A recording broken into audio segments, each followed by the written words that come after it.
Everyone, it's Tim. I just want to say thanks for all the support everyone gave me on my pine bark candy picture that I put up on Instagram there. So I figured I'd come and make a video on how I make it and how to collect it. So I'm at the pitch pine here.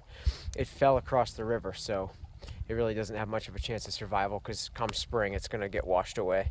And you can see a beaver kind of came and did its deed here. So I'm going to take out my draw knife and I'm going to show you how I collect that. So what I'm doing here is I'm removing all the outer bark. So what I want is to get to that wood colored cambium layer there. So I'm just removing, see, I'm getting to the cambium a little bit here, so I just want to make sure I'm not going too deep.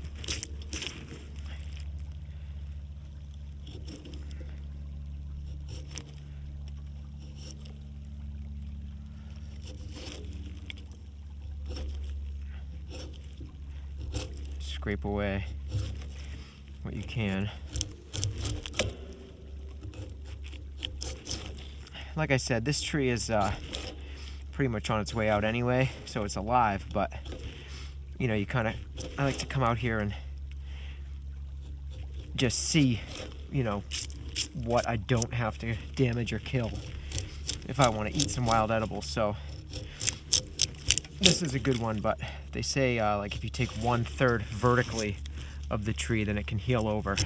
But if you're ever doing this on a live standing tree, you do not want to girdle the tree and remove the bark from all around the trunk.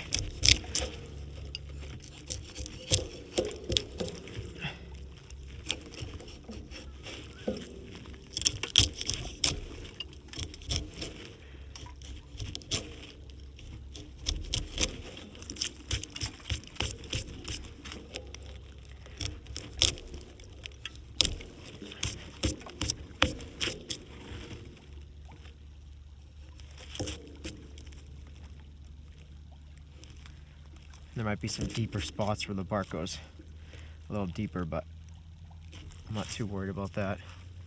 So now what I'm going to do is I'm going to come in and I'm going to go deeper and remove that cambium layer. So you can even feel it. It's pliable, and when you get to the wood it won't be pliable.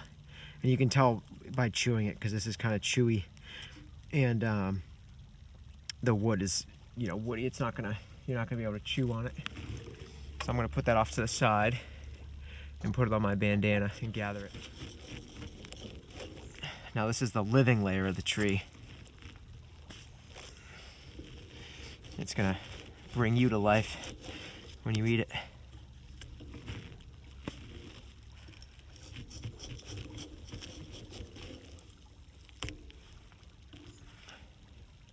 You can eat that nice and fresh.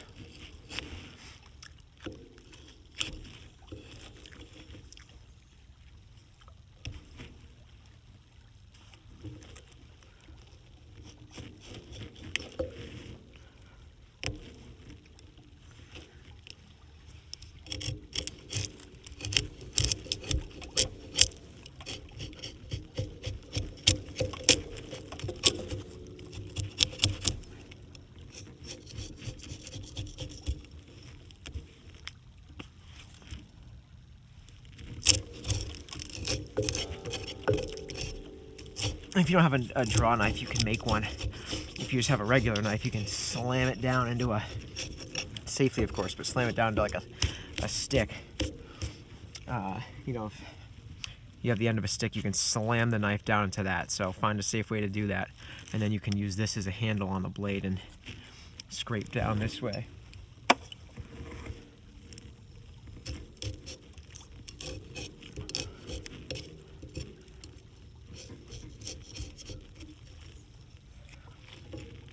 And I can actually, I don't know if you can notice, but on the video, but I actually got to the wood a little bit.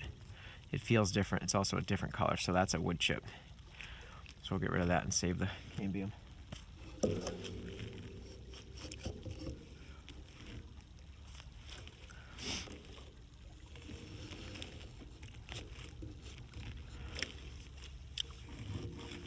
Let's come at it from a different angle here. All right, just have a little bit left here in this spot. The branches make it awkward with the draw knife. This has a little piece of wood. I went a little too deep. Let's get rid of that. Now this is available year round as well. So this is a good winter food. How you doing? Doing well. Okay, I have my jar of maple syrup. It's that color because it froze a little because it's freezing outside. And now I'm going to strip little tiny strips and just drop them in of that cambium. And that's it. And then when I fill it up, I'm just going to shake it up. That's a good piece right there. You know, you can go thin or thick depending on whatever comes to you. If you have a few pieces of wood, like I have some bark right there, and that's fine. I'm going to leave that. Now, if you don't know, this pine is wicked high in vitamin C. So make sure you get a lot of your pine this winter, because it's a good local, organic, wild, free source of vitamins. All right, so that's all in there. I'm going to push that in.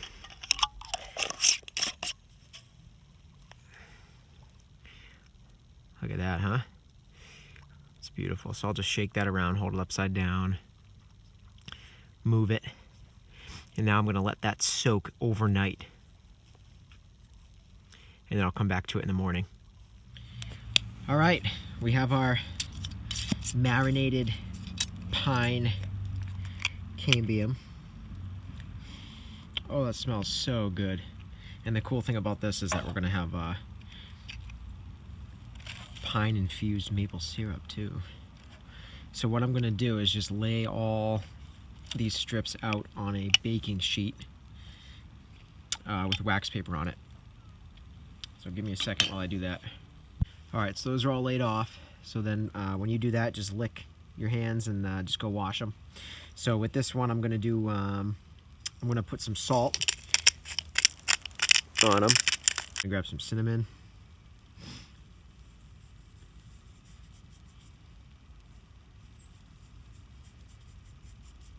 Just a little bit of cinnamon. Some turmeric.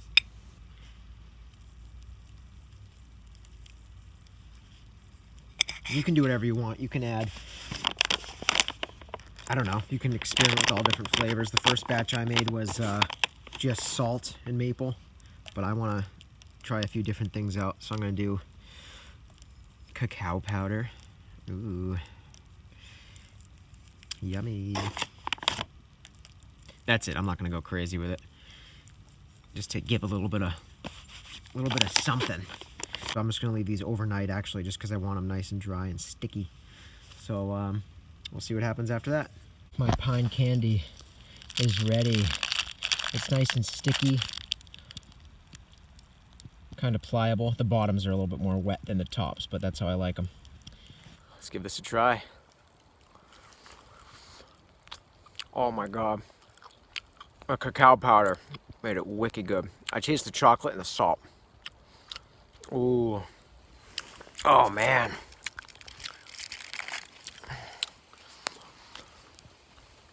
So, if you guys make this, let me know how it comes out for you. And if you use a different recipe, I want to know what you used and how you liked it. Thanks a lot, guys. I'll see you later.